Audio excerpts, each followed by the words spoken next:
শেষে শুধু একটি বাক্য যা তিনি রেখে গেছেন পৃথিবীর উদ্দেশ্যে: dream of a better world and make the dream come true. এটাই তার গল্প, এটাই তার উত্তরাধিকার, এটাই বাতিঘরের আলো।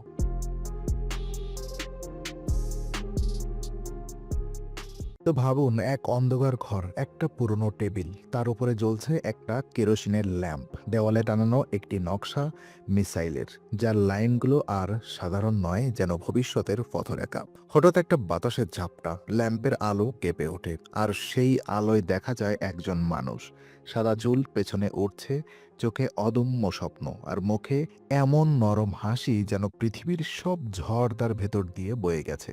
তবুও তিনি অটুট। এটাই ডকুমেন্টারির শুরু। এটাই সেই মানুষ, ডক্টর এপিজে আব্দুল কালাম। বিজ্ঞানী, রাষ্ট্রপতি, মেঘের মতো নরম আর আগ্নেয়গিরির মতো দৃঢ় মানুষ। না, তার থেকেও বড় কিছু ছিলেন তিনি। একজন চলার পথ দেখানো বাতিঘর, যার আলো এখনো লক্ষ মানুষের মন ছুঁয়ে যায়। কিন্তু এই গল্পটা সেই আলো নিয়ে নয়। এই গল্প তার অজানা অন্ধকার, অজানা যাত্রা, অজানা দর্শন, যা খুব কম মানুষ জানে। কারণ প্রশ্নটা একটাই: এক ছোট্ট জেলে পরিবারের ছেলে কি করে বিশ্বের শীর্ষ মিসাইল বিজ্ঞানী হয়ে ওঠে? আর তার চেয়েও বড় প্রশ্ন, তার ভিতরে এমন কি ছিল যা তাকে কোটি মানুষের হৃদয়ের প্রেসিডেন্ট বানিয়ে দেয়? আজ আমরা জানব তার শৈশবের লুকানো কষ্ট, তার মনের মধ্যে চলা নীরব যুদ্ধ, ভারতের মিসাইল প্রোগ্রামের অন্ধকার ব্যর্থতা, চাপ, হুমকি আর ত্যাগ, যা তিনি কখনো প্রকাশ করেননি। আর সবচেয়ে গুরুত্বপূর্ণ, তার অজানা জীবন দর্শন, যা তার সাফল্যকে তৈরি করেছে ছায়ার ভেতর থেকে। এই ডকুমেন্টারি কোনো প্রশংসামূলক বর্ণনা নয়। এটা এক মানুষের ভাঙা গড়া, জ্বলে ওঠা, ঝরে পড়া, আবার উঠে দাঁড়ানোর গল্প। এক বাস্তব, কঠিন, ধুলোমাখা সংগ্রামের গল্প। তো আসুন শুরু করি। তো শৈশব, আগুনের ভেতর দিয়ে জন্ম। সেদিন ভোরবেলা রামেশ্বরমের সমুদ্রের বাতাস ছিল অদ্ভুত নীরব। ঢেউয়ের শব্দও যেন আগের দিনের মতো জোরে আছড়ে পড়ছিল না। কিন্তু সৈদাবি মার্কেটের তখন ব্যস্ততা। মানুষজন মাছ কিনছে, কেউ নৌকা সারাচ্ছে, আর কেউ আবার নেট টেনে তুলছে। এই বিশৃঙ্খল গন্ধ, পরিশ্রম, এর মাঝেই দাঁড়িয়ে থাকে এক ৮ বছরের ছেলে। হাতে ঝুড়ি, তার চোখে কোনো ভয় নেই, লজ্জা নেই, রাগ নেই, শুধু একটা শান্ত দৃঢ়তা। সেই ছেলেটা আবুল কালাম। অনেকেই ভুলে যায় তিনি ভারতের রাষ্ট্রপতি হওয়ার আগে জীবনযুদ্ধে অংশ নেওয়া এক বাচ্চা শ্রমিক। তার পরিবার ছিল দরিদ্র না, বরং অত্যন্ত দরিদ্র। প্রতিদিন খাবার জোটানো ছিল সবচেয়ে বড় লড়াই। তার বাবা জয়নুল আবেদিন একজন নৌকা নির্মাতা, ধর্মভীরু, নরম মানুষ। মা আসিয়াম্মা একজন গৃহিণী, কিন্তু আশ্চর্য জ্ঞানী এবং ভবিষ্যদ্দ্রষ্টা। তার সন্তানদের শিখিয়েছিলেন একটা কথা: অভাব তোমাকে ভাঙতে পারবে না, ভাঙতে পারে তোমার ভিতরের নোংরা বাসনা। কালাম এই কথাটা সারা জীবন বুকে নিয়ে চলেছেন। কিন্তু দরিদ্রতা শুধু শিখেছে বলে হলো না, দরিদ্রতা তাকে গড়েছে। ভোরে পত্রিকা বিলি, দুপুরে স্কুল, বিকেলে পড়াশোনা, রাতে আবার আলো না থাকলে রাস্তার ল্যাম্পে পোস্টের নিচে বসে পড়া। এটা কোনো কাব্যিক দৃশ্য নয়, এটা তার বাস্তব জীবনের রুটিন। আরও আছে, স্কুলের শিক্ষকরা বলতেন এই ছেলের চোখে প্রশ্ন আছে। না, প্রশ্নের ভেতরে প্রশ্ন আছে। সে সাধারণ উত্তর নিয়ে সন্তুষ্ট হতো না। কেন? কিভাবে? কিসের মধ্যে কি আছে? এই প্রশ্ন শিক্ষকরা বিরক্ত হলেও সময় প্রমাণ করেছে এই প্রশ্নই তাকে বিজ্ঞানী করেছে। একদিন তার শিক্ষক তাকে ডেকে বললেন, তোমার স্বপ্ন কি? কালাম জবাব দিলেন, আকাশ ছুঁতে চাই। শিক্ষক হেসেছিলেন। মজা নয়, তিনি হেসেছিলেন কারণ তিনি জানতেন এই ছেলেটি একদিন আকাশে আগুন পাঠাবে। এই বিশ্বাসই তাকে প্রথম লাইফ লেসন দেয়। যে তোমাকে বিশ্বাস করে সেই তোমার প্রকৃত শিক্ষক। এই দর্শন তিনি পরে হাজার হাজার ছাত্রকে শিখিয়েছেন। কিন্তু তার সবচেয়ে বড় যুদ্ধ তখনও শুরু হয়নি। যুদ্ধটা ছিল তার নিজের ভেতরে। তো পরাজয়ের আগুন, প্রথম বৈজ্ঞানিক ব্যর্থতা। ২০ বছর বয়সে তিনি যান মাদ্রাজ ইউনিভার্সিটি অব টেকনোলজিতে। সেখানে কালামের প্রথম বড় ধাক্কা। তিনি ভেবেছিলেন যে ছেলেটা জীবনভর সংগ্রাম করেছে সে পড়াশোনা খুব সহজেই সামলে নেবে। কিন্তু বাস্তবতা ভিন্ন। তার প্রজেক্ট একটি ছোট্ট এয়ারক্রাফট মডেল, সম্পূর্ণ ব্যর্থ হয়। প্রফেসর কঠোর ভাষায় বললেন, তোমার মধ্যে আগ্রহ আছে ঠিকই, কিন্তু তুমি এখনো বিজ্ঞানী হওয়ার মতো একাগ্রতা অর্জন করনি। এই কথাটা কালামকে ভেতর থেকে কাঁপিয়ে দেয়। তিনি প্রথমবার বুঝলেন সুপারিশ, প্রতিভা, পটভূমি কিছুই কাজে লাগে না। যা লাগে অন্তরের আগুন। সেই রাতেই লাইব্রেরির এক কোণে বসে তিনি নিজেকে প্রতিজ্ঞা করেন, আমি হার মানতে জন্মাইনি। 3 দিন পর তিনি এমন একটি মডেল বানান যা দেখে অধ্যাপক স্তব্ধ হয়ে যান। এটাই ছিল তার জীবনের দ্বিতীয় দর্শন। অভিযোগ নয়, উন্নতি করো। এই মডেলই তাকে এনে দেয় প্রথম বড় সুযোগ, ইসরোতে satellite launch vehicle program, SLV-3। কিন্তু এখানেই শুরু হয় জীবনের সবচেয়ে অন্ধকার অধ্যায়। তো SLV-3 ব্যর্থতার মঞ্চে দাঁড়িয়ে এক অজানা যোদ্ধা। SLV-3 ছিল ভারতের প্রথম নিজস্ব রকেট। ১৯৮০ সাল। টিমের নেতৃত্বে কামাল। চোখে স্বপ্ন, ভারত নিজের স্যাটেলাইট মহাকাশে পাঠাবে। লঞ্চের কাউন্টডাউন শুরু হলো। ১০, ৯, ৮। ইঞ্জিন গর্জে উঠল, রকেট উঠতে লাগলো, সব ঠিকঠাক। কিন্তু ১৩৭ সেকেন্ড পর এক ভয়ঙ্কর কম্পন। স্ক্রিনে লাল আলো, অ্যালার্ম। রকেট ভেঙে পড়ল। পুরো দেশ দেখল ভারতের প্রথম মিশন ব্যর্থ। মিডিয়া বলল ভারত ব্যর্থ, বিজ্ঞানীরা ব্যর্থ, কালাম ব্যর্থ। কিন্তু দেশের প্রধানমন্ত্রী ইন্দিরা গান্ধী এক বাক্যে বললেন যে মানুষ ব্যর্থতাকে ভয় পায় না, সাফল্য তার হাতেই যায়। এটাই ছিল তার জীবনের সবচেয়ে বড় টার্নিং পয়েন্ট। SLV-3 আবার তৈরি হলো। মাসের পর মাস রাত জেগে কাজ। পরের লঞ্চ ১৯৮০ সালের ১৮ই জুলাই। রকেট উড়ল, বাড়ল এবং সফলভাবে স্যাটেলাইট কক্ষপথে স্থাপন করল। এই মুহূর্তেই জন্ম নেয় ভারতের মিসাইল ম্যান। তো অজানা দর্শন, নেতৃত্ব, আত্মজয় এবং জাতির স্বপ্ন। বিজ্ঞানী হিসেবে, রাষ্ট্রপতি হিসাবে সব অর্জনের পেছনে যে মানুষটিকে আমরা দেখতে পাই তার গভীরে ছিল আরও এক অদ্ভুত স্তর, অদেখা দর্শন, নীরব বিশ্বাস। একদিন এক ছাত্র তাকে প্রশ্ন করেছিলেন, স্যার, আপনি এত সমস্যার ভেতর থেকেও কিভাবে হাসেন? কালাম একটু থামলেন, তার চোখে সেই শান্ত নীলচে দৃষ্টি। তারপর বললেন, কারণ আমি ব্যর্থ নই, আমার পরিস্থিতি ব্যর্থ। আমাকে নয়, পরিস্থিতিটাকে ঠিক করতে হবে। এই একটি বাক্যই তার মনের পুরো দর্শন খুলে দেয়। তার জীবন যেন ক্রমাগত ব্যর্থতার ভেতর দাঁড়িয়ে সাফল্যের সন্ধান। এভাবেই তিনি ব্যাখ্যা করতেন আত্মজয়। তার মতে, ব্যর্থতা হলো একটি পরীক্ষা, তোমার ভেতরের আগুন কতটা সত্য তা দেখার উপায়। SLV-3 ব্যর্থ হওয়ার পর টানা ৪৮ ঘন্টা তিনি কোনো কথা বলেননি। না খেয়েছেন, না ঘুমিয়েছেন। টিমের লোকজন ভয় পেয়েছিল, যেন দেশের প্রথম মিসাইল প্রজেক্টের এই ব্যর্থতা তাকে ভেঙে দেবে। কিন্তু ৪৮ ঘন্টা পর সকালবেলায় তিনি শুধু বলতেন, চলো আবার শুরু করি। সেই মুহূর্তে টিমের লোকেরা বুঝেছিল এই মানুষটি মানসিকভাবে অদম্য। তার দর্শনের দ্বিতীয় স্তর ছিল নেতৃত্ব। একবার তাকে জিজ্ঞেস করা হলো, আপনি একজন সফল লিডারকে কিভাবে দেখেন? তিনি উত্তর দিলেন, সত্যিকারের নেতা সেই যে ব্যর্থতার সময় সামনে দাঁড়ায় আর সাফল্যের সময় সবার পিছনে দাঁড়ায়। এই লাইনটি তিনি নিজের জীবনে প্রতিদিন পালন করেছেন। ১৯৮০ সালে রকেট ভেঙে পড়ার পর সাংবাদিকরা তাকে প্রশ্ন ছুড়ে মারছিল, তাদের ভুল, এটা আপনার ব্যর্থতা? তিনি বললেন, ভুল আমার। মিশন ব্যর্থ, তাই দায়ও আমার। কিন্তু যখন ১৯৮০ এর দ্বিতীয় লঞ্চ সফল হলো, তিনি মঞ্চে দাঁড়ালেন না। তিনি বললেন, এটা বিজ্ঞানীদের সাফল্য, টিমের সাফল্য। এটাই তার নেতৃত্বের দর্শন। নিজেকে আগে নয়, সবসময় পরে রাখা। তার জীবনের তৃতীয় গল্প, গভীর অধ্যায়ে জাতির স্বপ্ন। তিনি বিশ্বাস করতেন একটা দেশ শুধু অর্থনীতি দিয়ে উঠে দাঁড়ায় না, যুদ্ধ দিয়ে উঠে দাঁড়ায় না, রাজনীতি দিয়ে উঠে দাঁড়ায় না। একটা দেশ উঠে দাঁড়ায় স্বপ্ন দিয়ে। তিনি বলতেন, আমাদের শত্রু দারিদ্র্য নয়, আমাদের শত্রু স্বপ্নহীনতা। একবার এক স্কুলের অনুষ্ঠানে তিনি বক্তৃতা দিচ্ছিলেন। মাঝখানে এক শিশু হাত তুলল, স্যার, রকেট বানাতে কি খুব বেশি টাকা লাগে? কালাম হেসে বললেন, না, সবচেয়ে বেশি লাগে স্বপ্ন।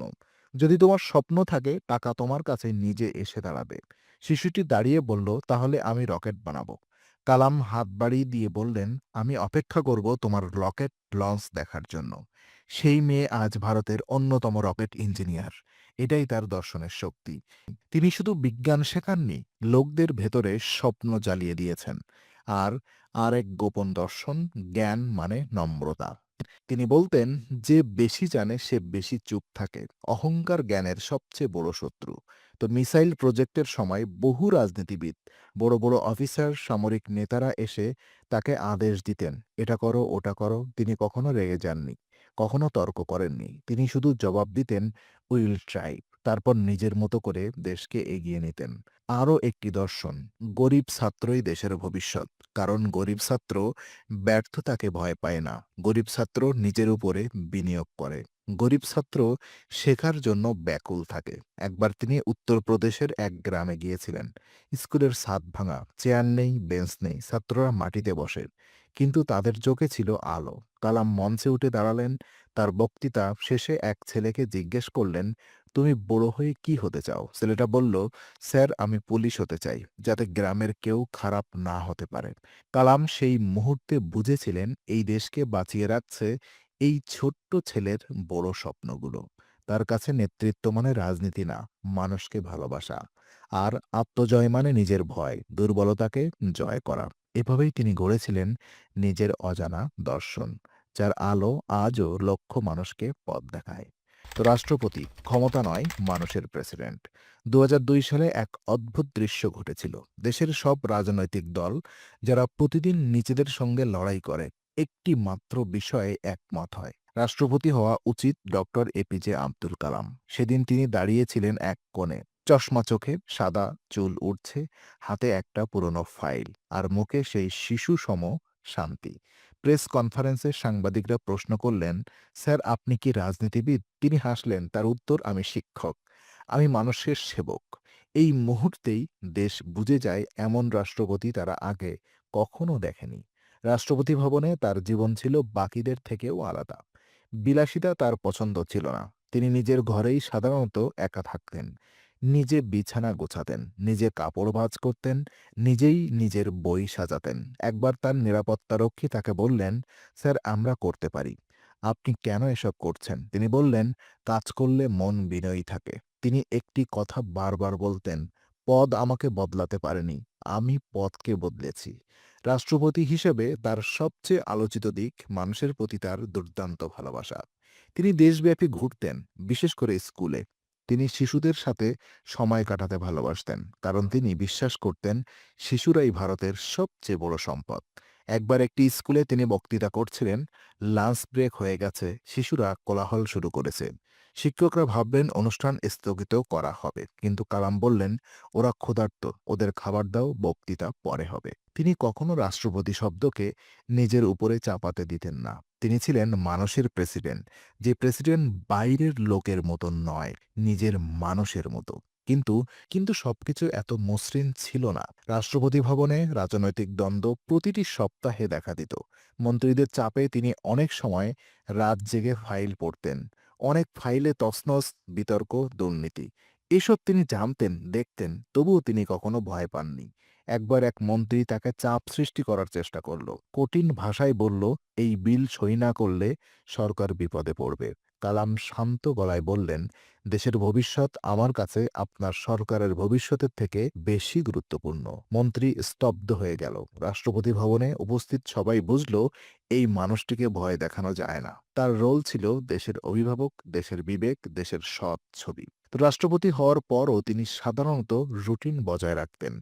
বাইরে গেলে তিনি প্রথম গাড়িতে উঠতেন না। নিরাপত্তারক্ষীদের বলতেন, আপনারা আগে যান। তার সময়ে দেশ নানা রাজনৈতিক অস্থিরতার ভেতর দিয়ে গেছে। পার্লামেন্টের মারামারি, বিল পাশ নিয়ে যুদ্ধ, চাপ, দুর্নীতি সব দেখেছেন তিনি। তবুও তিনি বিশ্বাস হারাননি। তিনি বলতেন, একজন মানুষ খারাপ হতে পারে, কিন্তু একটি জাতি খারাপ হতে পারে না। রাষ্ট্রপতি ভবন ছেড়ে যাওয়ার দিন হাজার মানুষ তাকে বিদায় জানাতে এসেছিল। শিশুরা কান্না করছিল, বয়স্ক মায়েরা তার হাত ধরে বলেছিলেন, আপনি না থাকলে দেশের কি হবে? তিনি শুধু বলেছিলেন, আমি যাচ্ছি না, আমি আছি তোমাদের স্বপ্নে। এটাই ছিল তার নেতৃত্ব, ক্ষমতার নয়, মানবতার। তো শেষ বক্তৃতা, শেষ নিঃশ্বাসে যে কথা রেখে গেলেন। ২০১৫ সালের ২৭ জুলাই আকাশ ছিল অদ্ভুত শান্ত। মেঘগুলো যেন সাদা তুলোর মতো এক জায়গায় দাঁড়িয়ে আছে। সেই দিন তিনি যাচ্ছিলেন শিলংয়ে, আইআইএম শিলং এর ছাত্রদের সামনে বক্তৃতা দিতে। প্লেনে ওঠার আগে তার সেক্রেটারি বললেন, স্যার বিরতি নিন, আপনি ক্লান্ত। তিনি হাসলেন, আমার বিশ্রাম মানে ছাত্রদের মুখ। আজও তাদের সাথে দেখা হবে, বিশ্রাম লাগবে না। বিকেলে আইআইএম ক্যাম্পাসে প্রবেশ করার মুহূর্তে হাজার ছাত্র তাকে দেখে হাততালি দিয়ে শুরু করলেন। তার চুল তাদের দিকে উড়ছিল। তিনি হাত তুলে বললেন, আমি তোমাদেরই একজন। অডিটোরিয়াম ভর্তি। তিনি মঞ্চে উঠলেন। গ্লাসের জল রাখা থাকলেও তিনি স্পর্শ করলেন না। শুরু করলেন বক্তৃতা, ক্রিয়েটিং এ লিভেবল প্ল্যানেট আর্থ। তিনি ব্যাখ্যা করতে লাগলেন পৃথিবীর ভবিষ্যৎ, পরিবেশ, মানবতার দায়িত্ব, ছাত্রদের ভূমিকা। মধ্যবর্তী অংশে হঠাৎ তিনি থেমে গেলেন। তার চোখ সেকেন্ড খানেকের জন্য বুজে গেল। তিনি শ্বাস নিতে একটু কষ্ট পেলেন। সামনের সারির ছাত্ররা ভাবল স্যার হয়তো একটু ক্লান্ত। তারপর হঠাৎই তিনি চেয়ার থেকে স্লাইড করে নিচে পড়ে গেলেন। পুরো অডিটোরিয়াম নিস্তব্ধ। এক মুহূর্তের জন্য কেউ নড়েনি। তারপর চিৎকার, স্যার, স্যার! শিক্ষার্থীরা দৌড়ে গেলেন, তাকে উঠিয়ে নিল। তার চোখ ছিল অর্ধেক খোলা, মুখে শান্ত এক হাসি। তাকে হাসপাতালে নেওয়া হলো। ডাক্তাররা দৌড়াদৌড়ি, মেশিনের শব্দ, স্টেথোস্কোপ, ছাত্রদের কান্না, সব মিলে যেন সময় থেমে গেছে। কয়েক মিনিট পর ডাক্তার বললেন, হি ইজ নো মোর। পুরো হসপিটাল এক মুহূর্তেই নিস্তব্ধ। কেউ কথা বলছিল না, কেউ শ্বাস নিচ্ছিল না, কেউ চোখের জল লুকোতে পারছিল না। ছাত্ররা যা বলেছে, মৃত্যুর মুহূর্তেও তিনি ছিলেন শিক্ষক। শেষ কথা ছিল, আর্থ ফিলস আর রেসপন্সিবিলিটি। এটাই তার শেষ শিক্ষা। দেশজুড়ে অদ্ভুত শোক। শিশুরা নিজের হাতে চিঠি লিখলেন, ডিয়ার কালাম স্যার, কাম ব্যাক। বৃদ্ধ মায়েরা মোমবাতি জ্বালিয়েছেন। যুবকেরা তার ছবি বুকে কাছে ধরে কেঁদেছে। কারণ তিনি শুধু বিজ্ঞানী ছিলেন না, তিনি ছিলেন স্বপ্নের আবিষ্কারক। রাজনৈতিক নেতা, বিদেশের প্রেসিডেন্ট, সামরিক প্রধান, বিজ্ঞানী সবাই বলেছেন ইন্ডিয়ার লস ইটস লাইট। কিন্তু সত্যি কথা, সে আলো শেষ হয়নি। সে আলো মানুষের বুকের মধ্যে চলে রইল। তিনি শেষ নিঃশ্বাসে পৃথিবীকে যে অনুরোধ করে গেলেন, মেক দ্য আর্থ লিভেবল। এটাই তার শেষ ইচ্ছা, এটাই তার শেষ দর্শন। তো ডক্টর কালাম জীবনের যে দর্শন অনুসরণ করতেন, তার খুব কম অংশই আমরা জানি। আজ আমরা দেখব তার 7টি গোপন দর্শন, যা তিনি কখনো বড় করে লেখেননি, শুধু মানুষকে বুঝিয়ে গেছেন। প্রথমত, failure is a teacher, not a punishment. SLB-3 ব্যর্থ হওয়ার পর তিনি বলেছিলেন, ব্যর্থতা আমাকে শেখায়, সাফল্য আমাকে পরীক্ষা নেয়। এই দর্শন তিনি শুধু বিজ্ঞানে নয়, জীবনের প্রতিটি ক্ষেত্রে ব্যবহার করতেন। Lead without ego. তিনি বলতেন, লিডারশিপ হলো সাইলেন্ট রেসপেক্ট। যেখানে তিনি ছিলেন, সেখানে কখনো আদেশ ছিল না, ছিল দিক নির্দেশনা। 3 নম্বর, dream are not what you see in sleep. তিনি বিশ্বাস করতেন, স্বপ্ন হলো যা রাতে ঘুমোতে দেয় না। স্বপ্ন মানে যন্ত্রণার ভেতর দিয়ে হাঁটা। যে স্বপ্ন অর্জন সহজ, সে সত্যিকারের স্বপ্ন নয়। 4, knowledge is empathy without humanity. তার ডেস্কে একটি ছোট নোটে লেখা ছিল, বি সিম্পল। তিনি বলতেন, বড় বিজ্ঞানী নিজেকে ছোট মনে করে। দেন 5 নম্বর, property is not a weakness, it's the beginning of strength. তিনি বহুবার গরিব ছাত্রদের কাছে যেতেন। তারা ভাবত, স্যার কি আমাদের সমস্যা বুঝবেন? তিনি বললেন, আমি তোমাদের জায়গায় থেকেছি। 6, বিল্ড পিপল নট মনুমেন্ট। তিনি বলতেন, দেশকে এগিয়ে নিতে মানুষ তৈরি করো। তিনি সর্বাধিক সময় ব্যয় করেছেন ছাত্রদের উপরে। 7, live a legacy not luxury. Rashtrapati Bhavan থেকে তিনি একটাও জিনিস নেননি, শুধু কিছু বই। তিনি বলতেন, আমার সম্পদ আমার বই আর আমার ছাত্র। এই 7টি দর্শনই তার জীবনের অদেখা দিক, যা তাকে তৈরি করেছে অদম্য, কোমল, সাহসী, অমর। তো বাতিঘরের আলো। তো রামেশ্বরমের এই ছোট্ট মাছ ধরা বাচ্চা, যে রাতের বেলায় রাস্তার লাইট পোস্টের নিচে বসে পড়ত, আজ তার আলো এক জাতিকে পথ দেখিয়েছে। তিনি কখনো ধনী ছিলেন না, কখনো ক্ষমতার লোভীও ছিলেন না, কখনো নিজের জীবনকে নিজের জন্য ব্যবহার করেননি। তিনি বলতেন, আমি এখানে এসেছি মানুষের কাজে লাগার জন্য। আজও তার ছবি দেখলে মনে হয় একটা বাতিঘর দাঁড়িয়ে আছে অন্ধকার সমুদ্রের ধারে। জীবনের যতই ঝড় আসুক, যেখানে আলো চাই সেখানে তিনি পথ দেখাচ্ছেন। এটাই তার সত্যিকারের পরিচয়। বিজ্ঞানী নন, রাষ্ট্রপতি নয়, স্বপ্নের পথপ্রদর্শক। কোনো দেশ শুধু নেতা দিয়ে মহান হয় না, হয় আলোকিত মানুষ দিয়ে। ডক্টর APJ আব্দুল কালাম ঠিক সেই মানুষ, যার আলো নেভে না, নিভবে না, আর কখনো নিভেও না। তিনি বেঁচে আছেন প্রতিটি শিশুর আকাশ ছোঁয়া স্বপ্নে, প্রতিটি ছাত্রের চোখের আগুনে, প্রতিটি মানুষের বিনয়ী হৃদয়ে। তিনি বেঁচে আছেন ভাবনার ভেতরে, স্বপ্নের ভেতরে, একটা পুরো জাতির স্পন্দনে।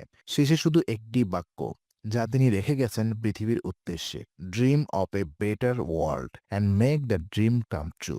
এটাই তার গল্প, এটাই তার উত্তরাধিকার, এটাই বাতিঘরের আলো।